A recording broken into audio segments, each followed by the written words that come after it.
জালিয়াতি, এবার জালিয়াতি যোগ রাজগঞ্জের ভিডিওর। ঠিক 2017 পিএসসির পরীক্ষা হয় এবং সেই পরীক্ষায় প্রথম হওয়ার দাবি করা হয়, আর সেই দাবির পর আরটিআই প্রিলিমিনারিতে ফেল, সংশোধিত তালিকায় ফের নাম আসে প্রশান্তর। আর এখানেই প্রশ্ন, কিভাবে সংশোধিত তালিকায় নাম? অনুপ প্রতিনিধি আমাদের সঙ্গে রয়েছেন, সরাসরি অনুপের কাছে যাব। অনুপ, ডব্লিউবিসিএস এর পরীক্ষা, সেই পরীক্ষা আমরা জানি একাধিক ধাপে হয়, প্রিলিমিনারি এক্সামিনেশন, তারপর মেন্স, তারপর ইন্টারভিউ। তো সেই পরীক্ষায় যদি প্রথম ধাপ যেটা প্রিলিমিনারি এক্সাম, সেই এক্সামে যদি ফেল করেন তাহলে কি করে প্রথম? এখানে তো প্রশ্ন আসছে সামনে।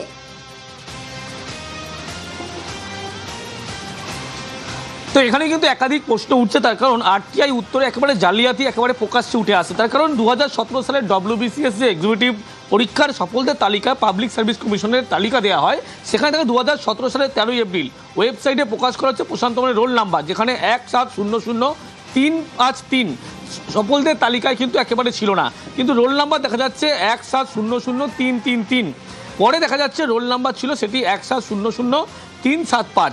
এবং 2017 সালে 21 এপ্রিল কিন্তু একেবারে সফল তালিকায় সংশোধনী প্রকাশ করে পাবলিক সার্ভিস কমিশন, এবং সংশোধনী প্রকাশের রোল নাম্বার কিন্তু দেখা যাচ্ছে 1700353 এই আমার যুক্ত করা হয়। যদিও কিভাবে রোল নাম্বার যুক্ত করা হলো, তালিকায় কিভাবে ঢুকলো, কোন নথি কমিশন, এই নথি কিন্তু ইতিমধ্যেই কমিশন খুঁজে পাচ্ছে না। এবং আরও সুনিশ্চিত হওয়ার জন্যই কিন্তু একবারে তথ্য পাওয়ার জন্য কম্পিউটার সার্ভার পরীক্ষা করা হয় এবং দেখা হয় প্রশান্ত বর্মন ডব্লিউবিসিএস পরীক্ষায় যেটা দেওয়া হয়েছিল এক্সিকিউটিভ প্রিমিয়ারে কিন্তু একেবারে প্রিলিমিনারি 6.865% নম্বর পেয়েছিল, আর মেরিট লিস্টে একবারে প্রশান্ত বর্মনের নাম্বার ছিল 80,947। আর এখানেই প্রশ্ন হচ্ছে, এবছর ডব্লিউবিএস যে পরীক্ষা এক্সিকিউটিভ মেন পরীক্ষার সুযোগ পেয়েছিল মাত্র 7,921 জন। আর এখানেই কিন্তু একেবারে পুরো বিষয়টি প্রকাশ হয়ে যাচ্ছে আরটিআই উত্তরেও যে জালিয়াতি হয়েছিল এবং এইভাবেই যে তিনি চাকরি পেয়েছিলেন, এই গোটা বিষয়টা কিন্তু ইতিমধ্যেই প্রশান্ত বর্মন যে ভিডিও তার ঘটনা কিন্তু একবারে প্রকাশ্যে উঠে আসছে। একেবারে অনুপ, তুমি আমাদের সঙ্গে থাকো। অপহরণ খুনের পর এবার জালিয়াতির অভিযোগ, এবার সরকারি চাকরির পরীক্ষায় জালিয়াতির অভিযোগ, একের পর এক অভিযোগ ভিডিও প্রশান্ত বর্মনের বিরুদ্ধে। পাল্টা বারবার ষড়যন্ত্রের তত্ত্ব ভিডিও প্রশান্ত বর্মনের, শোনাবো আপনাদের। আমি ভিডিও রাজগঞ্জ প্রশান্ত বর্মন আগেও বলেছি, এটা ষড়যন্ত্রের শিকার। প্রশান্ত বর্মনকে কালিমালিপ্ত করবার চেষ্টা। একটাই কারণ, আমি যে সমাজ থেকে উঠে আসছি সেই সমাজের পাবলিক সার্ভিস কমিশনের ইতিহাসে আমি প্রথম রাজবংশী ক্যান্ডিডেট যে 1 র্যাঙ্ক করেছিলাম, তখন থেকে আমার পিছনে লেগেছিল, আজও লেগবে। আমি আগামী দিনের একটা কথা বলেছিলাম আপনাদেরকে, আমার মৃত্যু পর্যন্ত তারা লাগতেই থাকবে, এবং আমার মৃত্যু যদি কখনো হয় সেটাও হয়তো একদিন বিতর্কের কারণ হয়ে দাঁড়াবে।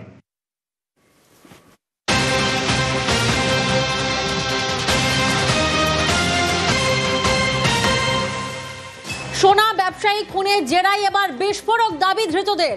28 অক্টোবর অপহরণ, নিউ টাউনের ফ্ল্যাটে মারধর করা হয়। 6 জন মিলে মারধর বলে স্বীকার করছে ধৃত 2। আরো একবার আপনাদেরকে জানাবো, বিস্ফোরক দাবি ধৃতদের দফায় দফায় জিজ্ঞাসাবাদ চলছে।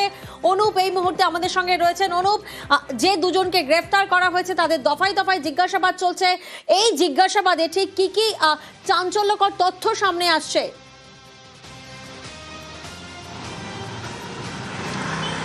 তো স্বর্ণ ব্যবসায়ী যে একবারে খুনের ঘটনা, এই ঘটনায় 2 জনকে পুলিশের পক্ষ থেকে আগেই গ্রেপ্তার করা হয়েছিল এবং এই গ্রেপ্তারের পরবর্তী ক্ষেত্রে হেফাজত নিয়ে জিজ্ঞাসাবাদ, সেই জিজ্ঞাসাবাদ পুলিশের জিজ্ঞাসাবাদে কিন্তু একবারে চাঞ্চল্যকর তথ্য উঠে আসছে। এই যে গোটা ঘটনা, স্বর্ণ ব্যবসায়ীকে অপহরণ করার পরবর্তী ক্ষেত্রে নিউ টাউনে যে ফ্ল্যাটে নিয়ে আসা হয়েছিল, সেখানে কিন্তু লক্ষ্য করা যাচ্ছে যে একেবারে বলা হচ্ছে 6 জন মিলে কিন্তু এই স্বর্ণ ব্যবসায়ীকে বেধড়ক মারধর করা হয়েছিল এবং ভিডিও নিজে একেবারে বেল্ট দিয়ে চর ঘুষি লাথি মারছিলেন বলে এমনটা সরাসরি অভিযোগ করা হচ্ছে। এবং বলা হচ্ছে যে ভিডিও যে নিজে মারধর করেছেন, পাশাপাশি আরও 6 জন সঙ্গে তার ছিল, গোটা 6 জন মিলেই কিন্তু একেবারে স্বর্ণ ব্যবসায়ীর মারধর যখন করে, ঠিক সেই সময়ের মুহূর্তে যখন একজন মাথায় আঘাত করে পিছন দিক দিয়ে, তারপরেই কিন্তু তার চোখ দিয়ে রক্ত বেরোতে শুরু করে, সংজ্ঞাহীন হয়ে পড়ে। এরপরেই মৃত্যু নিশ্চিত হয়ে তারা বুঝতে পারে। এরপরে ভিডিও জানায় যে গাড়ি ব্যবহার করতে গাড়িতে করে, নীলবাতি গাড়িতে করে দেহ নিয়ে একেবারে যাত্রাগাছি খাল সংলগ্ন এলাকায় সেখানে ফেলা হয় এবং এরপরে সেই গাড়িতে করেই আবার নিউ টাউনের ফ্ল্যাটে চলে আসে। এই যে গোটা ঘটনা কিন্তু ভিডিওর নির্দেশে হয়েছিল মারধর, এবং তারা জানাচ্ছে একেবারে খুনের কোনো উদ্দেশ্য ছিল না, উদ্দেশ্য ছিল চুরি যাওয়া সোনা উদ্ধার এবং মারধরের, কিন্তু একেবারে মারধরের মুহূর্তের সময় কিন্তু যখন তাকে আঘাত পায় তারপরে তার মৃত্যুর ঘটনা ঘটে।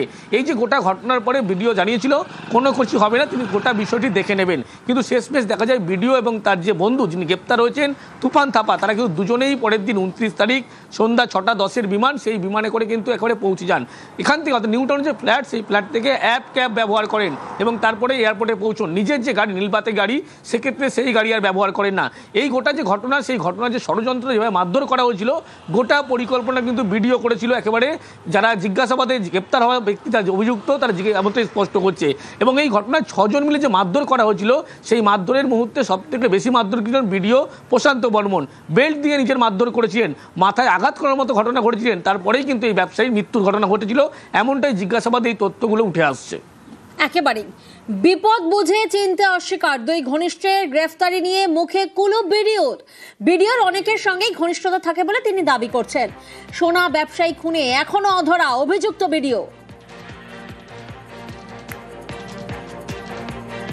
ঘনিষ্ঠ বলতে আমি কিছু বুঝি না, কারণ আমি যেহেতু একজন ব্লক ডেভেলপমেন্ট অফিসার হিসেবে কর্মরত আছি, আমার পশ্চিমবঙ্গের সমস্ত নাগরিকেই আমার সবাই পরিচিত থাকবে, আমাকে সবাই চিনবে, আধিকারিক হিসাবে চিনবে।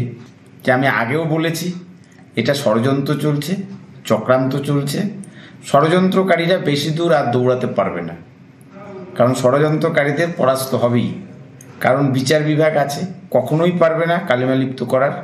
কারণ আমি সৎ, আমি এটা নিজেকে গভীরভাবে গর্বের সহিত বলতে পারি। সোনা ব্যবসায়ী খুনে অভিযুক্ত রাজগঞ্জের ভিডিও, তার বিরুদ্ধে আরো জোরালো তথ্য প্রমাণ এবার পুলিশের হাতে। এবার 28 অক্টোবর রাতের সিসি ক্যামেরা ফুটেজ উদ্ধার হয়েছে, আর তাতে দেখা যাচ্ছে নিউ টাউনের ফ্ল্যাট থেকে যাত্রাগাছির দিকে যাচ্ছে নীলবাতির গাড়ি। অনেকের প্রশ্ন, এই গাড়িতে নিয়ে গিয়ে কি ব্যবসায়ীর দেহ ফেলা হয় যাত্রাগাছির খালপাড়ে?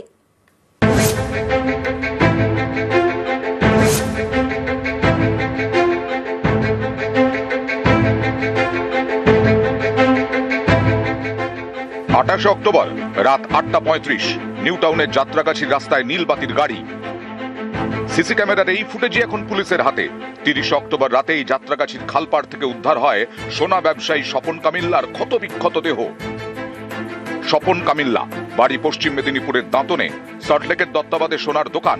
অভিযোগ, গত 28 অক্টোবর এই সোনা ব্যবসায়ীকে অপহরণ করা হয়, নিয়ে যাওয়া হয় নিউ টাউনের বহুতলে। 30 অক্টোবর নিউ টাউনের যাত্রাগাছি থেকে ক্ষতবিক্ষত দেহ উদ্ধার হয়। এরপর 1 নভেম্বর জলপাইগুড়ি রাজগঞ্জের ভিডিও প্রশান্ত বর্মনের বিরুদ্ধে খুনের অভিযোগ দায়ের করে নিহতের পরিবার। এই ঘটনার তদন্তে একাধিক জায়গার সিসি ক্যামেরা ফুটেজ উদ্ধার করেছে পুলিশ।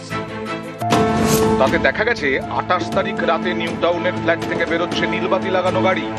নিউ টাউনের নতুন ব্রিজ হয়ে যাত্রাগাছি খালের কাছে পৌঁছয়। নিউ টাউন সেলফি ব্রিজ হয়ে একেবারে যাত্রাগাছি যাওয়ার যে রাস্তা, সেই রাস্তার উপরেই এই যে সিসি ক্যামেরা ফুটেজ, এই ক্যামেরা ফুটেজেই কিন্তু একেবারে ভিডিও যে গাড়িতে করে দেহ ফেলতে যাওয়া হয়েছিল, দেহ ফেলে পরবর্তী ক্ষেত্রে যে ফিরে আসে, এই যে গোটা ফুটেজ ইতিমধ্যেই পুলিশ সংগ্রহ করেছে, এই সেই সিসি ক্যামেরার ফুটেজ, যা দেখেই কিন্তু একেবারে দেহ যে একেবারে লোপাট করার চেষ্টা করা হয়েছিল এবং যাত্রাগাছি খালপাড়ে ফেলা হয়েছিল, গোটা বিষয়টি কিন্তু একেবারে প্রকাশ্যে আসে। নিউ টাউনের বহুতলের কাছে এক প্রত্যক্ষদর্শী দাবি করেছিলেন 28 অক্টোবর রাতে একজনকে ভিডিওর গাড়িতে অচৈতন্য অবস্থায় তোলা হয়। একটা ছবি দেখাচ্ছি আপনাকে, এই যে ভদ্রলোক কি এসেছিলেন, হ্যাঁ কবে এসেছিল? কদিন আগে চুরি করছিল, কি টাকা মারছিল, এখানে বুঝছিলি, আর অন্য লোক ভিতরে ছিল, আর গেট বন্ধ করে তারপর অজ্ঞান হয়েছিল মারা খায়। ডাক্তার যেছে না, গাড়ি নিয়ে চলেছিল, আবার আসছিল। কাকে মারছিল? হাতে একটা লোককে। অনেকের প্রশ্ন, তাহলে কি ভিডিওর গাড়িতে করে যাত্রাগাছি খালপাড়ে ফেলা হয় সোনা ব্যবসায়ীর দেহ? আগেই 28 অক্টোবর দুপুরের সিসি ক্যামেরা ফুটেজ হাতে পেয়েছে পুলিশ। সেখানে দেখা গেছে সল্টলেকের দত্তাবাদ থেকে নীলবাতি লাগানো একটি সাদা গাড়িতে তোলা হয় সোনা ব্যবসায়ী স্বপন কামিল্লাকে। সেখানে ছিল আরো একটি কালো গাড়ি।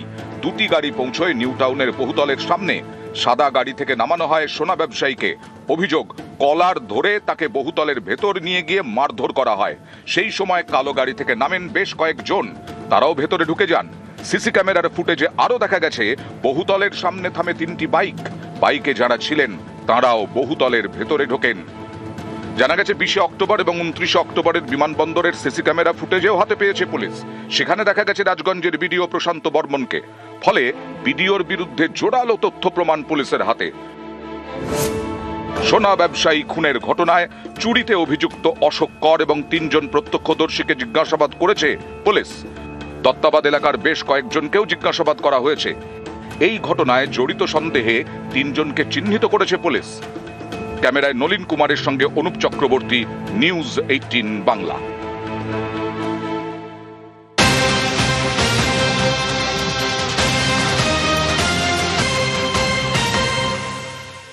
রাজগঞ্জের বিডিওকে নিয়ে কমিশনের রিপোর্ট, নির্বাচন কমিশনের রিপোর্ট, জলপাইগুড়ি জেলা শাসকের এসআইআর চলাকালীন বিডিওর অনুপস্থিতি নিয়ে এবার রিপোর্ট তলব। এসপি ও পুলিশের থেকে রিপোর্ট চাওয়া হয়েছে। সিইও দফতরে রিপোর্ট জানালেন জলপাইগুড়ির ডিএম। পুলিশের রিপোর্ট দ্রুত দিতে ডিএমকে নির্দেশ কমিশনের।